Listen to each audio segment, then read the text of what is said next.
Durante décadas, a África se le repitió la misma frase una y otra vez desde oficinas lejanas y mesas de negociación pulidas. No pueden alimentarse solos.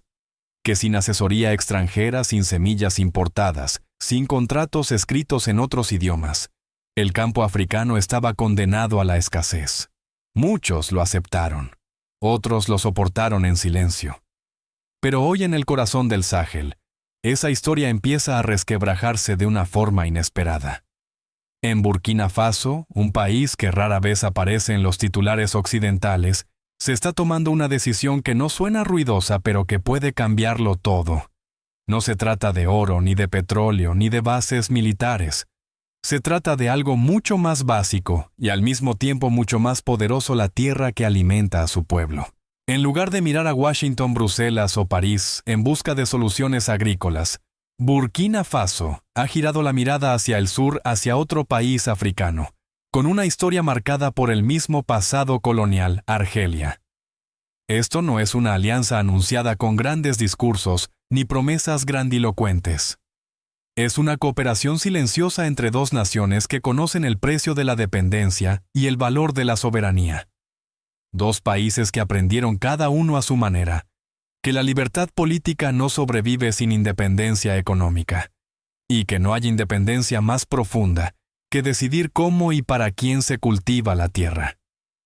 Para quienes siguen Africa News, este momento importa, porque cuando una nación decide cómo alimentarse, también decide cómo vivir. Si este tipo de análisis sereno y profundo sobre África y su futuro le resulta valioso, le invito desde ahora a dar me gusta y suscribirse al canal. Aquí no perseguimos el ruido del día, sino las historias que definen décadas. La pregunta entonces no es si Burkina Faso puede cultivar más alimentos. La verdadera pregunta es otra mucho más incómoda para el viejo orden internacional. ¿Qué ocurre cuando un país africano deja de pedir permiso para sembrar su propio futuro? Durante muchos años, la agricultura en Burkina Faso fue tratada como un problema técnico casi administrativo. Se hablaba de rendimientos, de ayudas, de programas piloto. Pero en la práctica el sistema seguía una lógica muy clara. El agricultor africano producía, otros decidían. Las semillas venían de fuera. Los estándares se fijaban fuera. Incluso los alimentos básicos que llegaban a la mesa de muchas familias se importaban desde miles de kilómetros de distancia. El campo trabajaba pero no mandaba. Ese modelo no nació por accidente. Fue heredado de la época colonial y perfeccionado durante décadas bajo la etiqueta de cooperación internacional. En teoría era apoyo. En la realidad era dependencia. Un campesino podía pasar todo el año cultivando algodón para exportación y aún así, tener que comprar arroz importado para alimentar a sus hijos. La tierra daba frutos, pero no libertad. En este contexto aparece el punto de inflexión. Tras los cambios políticos recientes en Burkina Faso, el nuevo liderazgo empezó a formular una pregunta sencilla pero peligrosa. ¿Por qué seguimos cultivando bajo reglas que no escribimos nosotros? Ibrahim Traoré no presentó esta duda como un discurso ideológico, sino como una cuestión de supervivencia nacional. Sin alimentos, no hay estabilidad. Sin estabilidad, no hay soberanía real. Fue entonces cuando Burkina Faso tomó una decisión que sorprendió a muchos observadores externos. En lugar de solicitar nuevos programas agrícolas a la Unión Europea o a Estados Unidos, buscó cooperación dentro del propio continente africano. La elección de Argelia no fue casual. Argelia no es solo un socio técnico. Es un país cuya identidad moderna se forjó en una guerra larga y dolorosa para romper con el control francés. Para Argelia, la soberanía no es un concepto académico, es memoria viva. La cooperación comenzó de forma práctica y concreta. Ingenieros agrónomos argelinos empezaron a trabajar con técnicos burkineses en sistemas de riego adaptados al Sahel. No se trataba de importar modelos europeos, sino de ajustar soluciones africanas a realidades africanas. Paralelamente, se impulsaron programas de formación para jóvenes burkineses, con el objetivo de que el conocimiento se quedara en el país y no dependiera eternamente de consultores extranjeros. Un agricultor en las afueras de Bobo Dioulasso lo explicó de manera simple. Por primera vez siento que lo que planto es para nosotros. No hablaba de grandes cifras ni de política internacional. Hablaba de algo más básico, saber que su cosecha alimentaría a su comunidad antes de salir al mercado global. La alianza también incluyó un elemento clave que rara vez se menciona cuando se habla de agricultura: la energía. Sin electricidad estable y acceso al agua, el campo africano sigue siendo vulnerable. Argelia aportó experiencia en infraestructuras energéticas rurales, permitiendo que zonas agrícolas pudieran producir más allá de la temporada de lluvias. Esto transformó la agricultura de subsistencia en una actividad planificada, protegida y sobre todo propia. Aquí es donde el significado del evento se vuelve más profundo. Esto no es solo un acuerdo técnico entre dos gobiernos.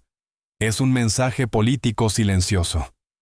Burkina Faso está diciendo que la seguridad alimentaria es parte de su seguridad nacional, que proteger el campo es tan importante como proteger las fronteras, y que África puede compartir soluciones sin pasar siempre por intermediarios externos. En este punto vale la pena detenerse un segundo. Muchas naciones en distintos momentos de la historia han perdido el control de su tierra y de su producción. Si en su propia familia existe una historia así, quizá la reconozca al escuchar este relato. Estas decisiones no siempre llegan con ruido, pero dejan huella.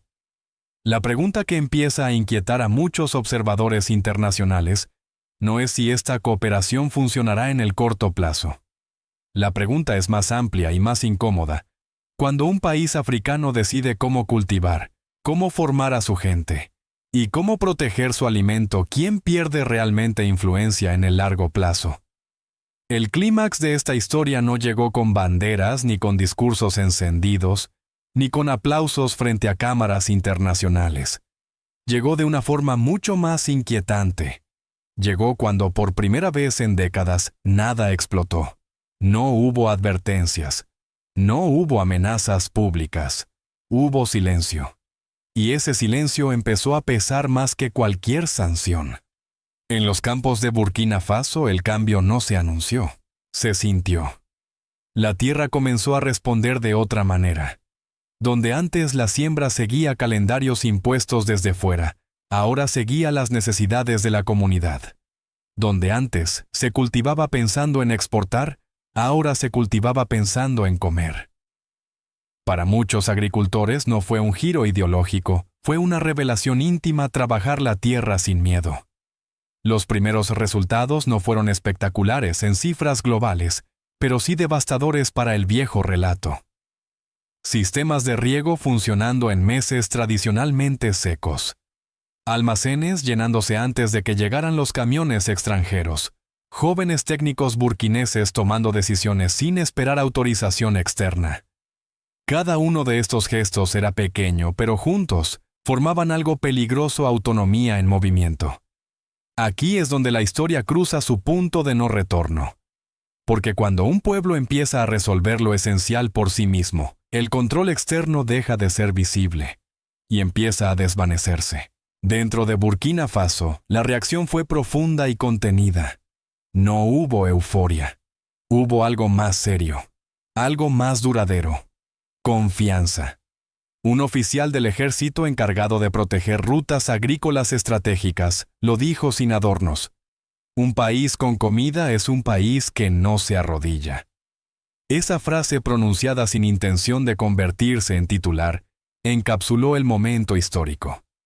La agricultura dejó de ser un sector débil. Se convirtió en infraestructura de soberanía.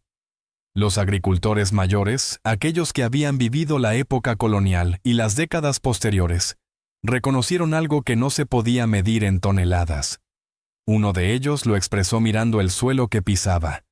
Antes sembrábamos, sabiendo que alguien más decidiría el destino de nuestra cosecha. Ahora sembramos con intención. Esa palabra intención marcó el cambio. La tierra ya no era un recurso administrado desde lejos. Era una extensión de la dignidad. Mientras tanto, fuera de África el termómetro político empezó a moverse, pero no como muchos esperaban.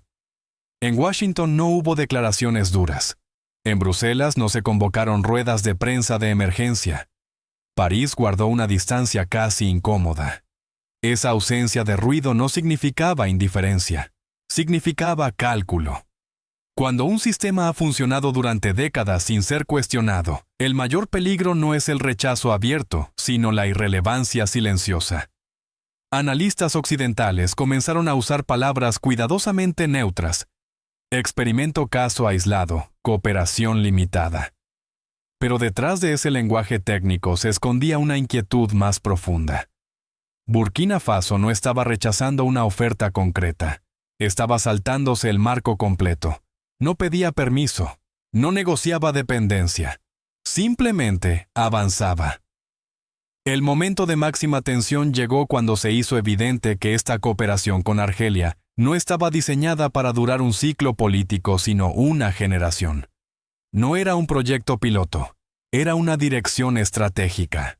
Y cuando una dirección se consolida en el campo, en las familias y en la seguridad alimentaria, revertirla, se vuelve extraordinariamente costoso tanto política como moralmente. Aquí aparece una verdad incómoda para el viejo orden. La soberanía no siempre grita, a veces crece. Crece en silencio, en decisiones técnicas, en acuerdos discretos en manos que ya no esperan. Y cuando finalmente se hace visible, suele ser demasiado tarde para contenerla sin consecuencias graves. Desde la perspectiva africana, este clímax se vivió con una mezcla de orgullo y cautela. Nadie hablaba de victoria sobre Occidente. No era eso. Era algo más íntimo. Era la sensación de haber cruzado una línea invisible. La línea entre sobrevivir dentro de un sistema y empezar a construir uno propio. Un ingeniero joven formado en el marco de esta cooperación lo resumió así. No estamos copiando modelos. Estamos recordando lo que sabemos hacer. Ese recordar es clave, porque África no está inventando la autosuficiencia desde cero. Está recuperando una memoria interrumpida por siglos de control externo. Y cada recuerdo que vuelve, debilita un poco más la narrativa de incapacidad que durante tanto tiempo se impuso desde fuera. En este punto, la reacción internacional se volvió más sutil. No se trataba de bloquear, sino de observar. No de confrontar, sino de esperar. Pero la espera también tiene un significado. Significa reconocer que algo se está moviendo fuera del alcance inmediato. Que el equilibrio ya no es el mismo. Que la antigua certeza de ser indispensable empieza a resquebrajarse. Para el espectador atento, este es el verdadero clímax de la historia. No el acuerdo firmado, no la cooperación técnica, sino el instante en que el silencio del poder antiguo se encuentra con la calma de un poder nuevo. Un poder que no necesita anunciarse, porque se manifiesta en lo más básico: comida en la mesa. Estabilidad en el campo, propósito en el trabajo. A lo largo de la historia, muchos imperios no cayeron cuando fueron desafiados frontalmente, sino cuando dejaron de ser necesarios. Y esa posibilidad, todavía incipiente pero real, es la que empieza a inquietar a quienes durante décadas definieron las reglas del juego. La pregunta que ahora flota en el aire tanto en África como fuera de ella, no es si Burkina Faso tendrá éxito inmediato. Es más profunda y más peligrosa para el orden establecido. ¿Qué ocurre si otros países deciden seguir el mismo camino? ¿Qué pasa cuando la autosuficiencia deja de ser una excepción y empieza a convertirse en una aspiración colectiva? Porque si ese momento llega, no habrá anuncio oficial. No habrá un día marcado en el calendario. Solo habrá más silencio.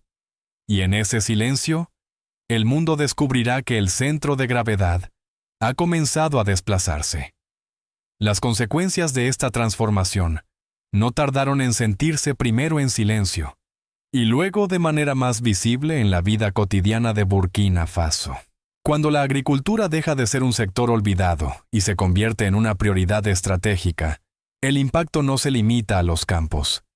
Se filtra en las familias, en las decisiones políticas y en la forma en que una nación empieza a verse a sí misma. En las zonas rurales, el cambio más inmediato fue psicológico.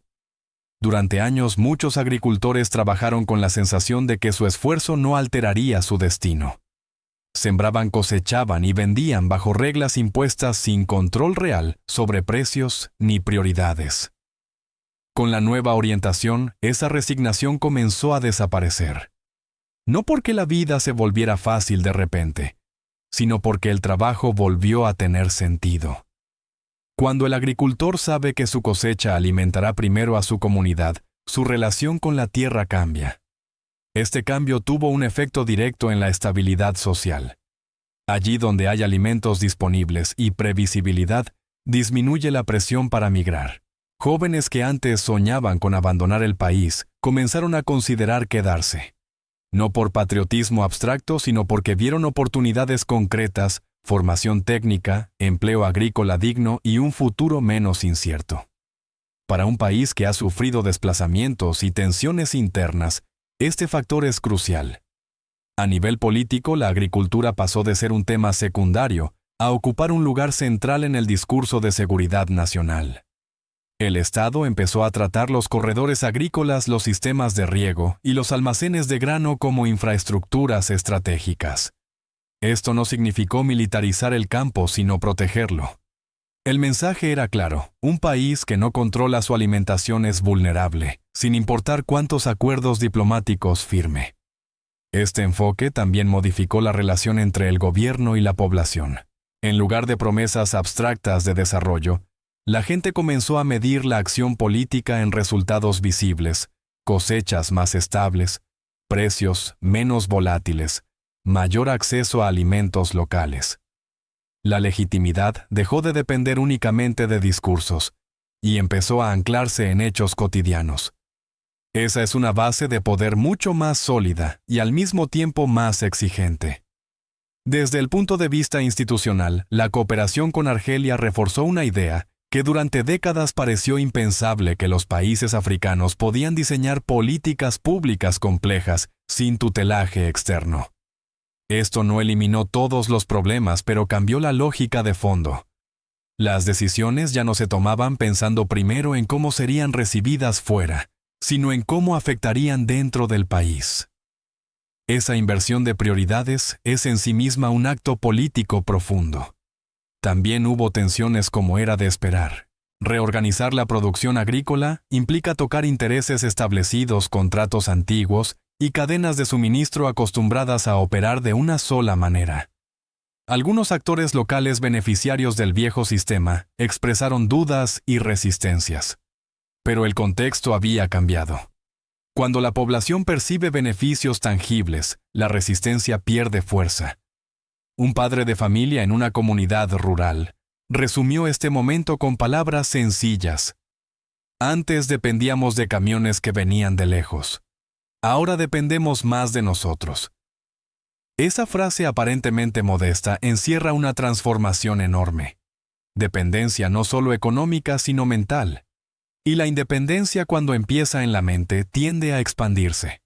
Este proceso también influyó en la forma en que Burkina Faso se proyecta regionalmente. Al mostrar que es posible fortalecer la agricultura y reducir la vulnerabilidad sin romper con el mundo, el país se convirtió en un punto de referencia discreto para otros estados del Sahel. No se trata de exportar un modelo cerrado, sino de demostrar que existen alternativas reales. Llegados a este punto, surge una pregunta inevitable. Cuando un cambio civil mejora la estabilidad y un cambio político gana legitimidad a través del campo, ¿estamos ante una reforma sectorial más o ante el inicio de una transformación estructural? Y si esta transformación continúa, ¿qué tipo de país emergerá de ella en los próximos años? Desde fuera de África, la evolución de Burkina Faso y su cooperación con Argelia comenzó a observarse con una mezcla de prudencia y cálculo. En Washington y en varias capitales europeas, el tema no ocupó titulares de urgencia, pero sí empezó a aparecer en informes internos, análisis estratégicos y conversaciones discretas. No porque se tratara de una crisis inmediata, sino porque señalaba una tendencia difícil de ignorar. Durante décadas, la relación entre Occidente y gran parte de África se apoyó en una premisa básica, la dependencia estructural. Ayuda alimentaria, programas agrícolas, financiación condicionada. Todo ello creaba vínculos duraderos, pero también una forma de influencia silenciosa. Cuando un país como Burkina Faso decide reorganizar su agricultura sin recurrir a esos mecanismos tradicionales, el equilibrio cambia, aunque sea de manera gradual. En la Unión Europea, el enfoque ha sido principalmente técnico. Se habla de diversificación de socios africanos y de nuevas dinámicas regionales. Sin embargo, detrás de ese lenguaje diplomático, hay una realidad clara: la UE pierde capacidad de definir prioridades cuando deja de ser el interlocutor principal. No es un colapso, pero sí una erosión progresiva de centralidad. Estados Unidos, por su parte, observa el Sahel desde una óptica más amplia ligada a la seguridad y la estabilidad regional.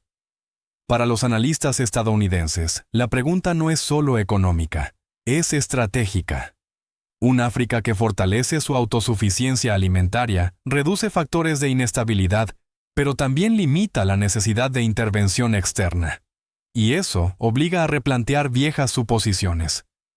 En otros puntos del mundo, especialmente en Asia y América Latina, el caso de Burkina Faso se sigue con interés. No como un modelo a copiar literalmente, sino como una señal. La señal de que las alianzas Sur-Sur ya no son solo discursos políticos, sino instrumentos prácticos para resolver problemas históricos. Países que también conocen el peso de la dependencia observan con atención cómo África redefine sus márgenes de maniobra. Desde la perspectiva africana, este interés externo se interpreta de forma distinta. No como una validación, sino como una confirmación. Durante años se dijo que África no estaba preparada para tomar ciertas decisiones por sí misma. Ahora, cuando las toma, el mundo vuelve la mirada. Ese contraste no pasa desapercibido. Aquí surge una cuestión clave. Si las potencias tradicionales ajustan su postura y nuevos actores observan con cautela, ¿qué espacio ocupará África en el nuevo equilibrio global? ¿Será tratada como un socio con voz propia o seguirá siendo vista a través del prisma de la gestión y el control? La respuesta a esa pregunta no se decidirá en una sola capital, sino en la continuidad de decisiones como la que hoy toma Burkina Faso. Al final de esta historia, lo que queda no es un tratado ni una estadística. Queda una imagen. Un país pequeño, durante mucho tiempo tratado como periférico, decide ponerse de pie sin pedir permiso. Burkina Faso no levanta la voz para desafiar a nadie. Simplemente cambia su postura. Y en política internacional, cambiar la postura puede ser más decisivo que cualquier confrontación directa. Durante décadas, las grandes potencias, incluidos Estados Unidos y Europa, miraron a África desde una lógica de gestión. Gestión del riesgo, de la pobreza, de la inestabilidad. Se hablaba de ayuda, de supervisión, de programas diseñados lejos del terreno. Muchos de esos esfuerzos fueron bien intencionados, pero también dejaron una huella profunda: la idea de que África debía ser administrada, no respetada como igual. Hoy Burkina Faso está diciendo algo distinto. Sin consignas ni pancartas, nos gobernamos empezando por lo esencial. La elección de fortalecer la agricultura, de asegurar el alimento propio, no es un gesto romántico. Es una declaración de poder silenciosa. Un país que alimenta a su gente, reduce su dependencia, fortalece su cohesión y gana margen para decidir. No necesita alinearse por miedo. Puede negociar desde la dignidad. Esa es la diferencia entre sobrevivir y elegir. Aquí aparece el contraste con las grandes potencias. Estados Unidos construyó su fortaleza histórica sobre valores claros: trabajo duro, autosuficiencia, comunidad. Tierra cultivada por familias que creían en su futuro. Son valores que muchos espectadores conocen bien, porque forman parte de su propia historia. Burkina Faso, al recuperar el control de su campo, no está rechazando esos valores. Los está afirmando desde África. Y esa afirmación, paradójicamente, debería resultar familiar para quienes creen en la libertad ganada con esfuerzo. Ibrahim Traoré. En este cierre no representa a un hombre fuerte que busca protagonismo. Representa un momento. El momento en que un liderazgo decide dejar de administrar la escasez y empieza a organizar la esperanza. No promete perfección, promete dirección. Y para un país que ha vivido demasiados ciclos de dependencia, la dirección es una forma de respeto hacia su propio pueblo. Para los agricultores, el orgullo no viene de enfrentarse a potencias extranjeras, sino de algo más íntimo: ver su cosecha alimentar a sus hijos. Para los jóvenes, el orgullo surge al descubrir que no necesitan irse para tener futuro. Para la nación, el orgullo nace cuando la estabilidad deja de depender de decisiones tomadas en despachos lejanos. Eso es ascenso. No medido en titulares, sino en raíces que se afirman. Desde fuera algunos mirarán este proceso con desconfianza, otros con cautela. Pero hay una verdad que se impone con el tiempo. Los países que construyen su base interna son más estables, más previsibles y, finalmente, mejores socios. El respeto internacional no se exige, se gana. Y se gana cuando un pueblo demuestra que puede sostenerse, alimentarse y decidir con responsabilidad. Para usted que observa esta historia desde la experiencia de una vida larga, quizá este relato conecte con algo más profundo que la geopolítica. Con la idea de que la dignidad no se regala, se construye. Con trabajo, con paciencia y con decisiones difíciles. Burkina Faso no está pidiendo aplausos, está reclamando el derecho a ser tomado en serio. Si esta reflexión le parece justa, si cree que la autosuficiencia, el trabajo y la dignidad siguen siendo valores universales, le invito de manera clara a apoyar este contenido con un me gusta y a suscribirse al canal. Aquí seguimos las historias que no buscan dividir, sino comprender cómo el mundo cambia cuando los pueblos recuperan el control de su destino. Y queda una última pregunta para cerrar con honestidad. Cuando un país pequeño se levanta con calma, alimenta a su gente y camina con dignidad, ¿es eso una amenaza para las grandes potencias? ¿O un recordatorio de los valores que una vez las hicieron fuertes?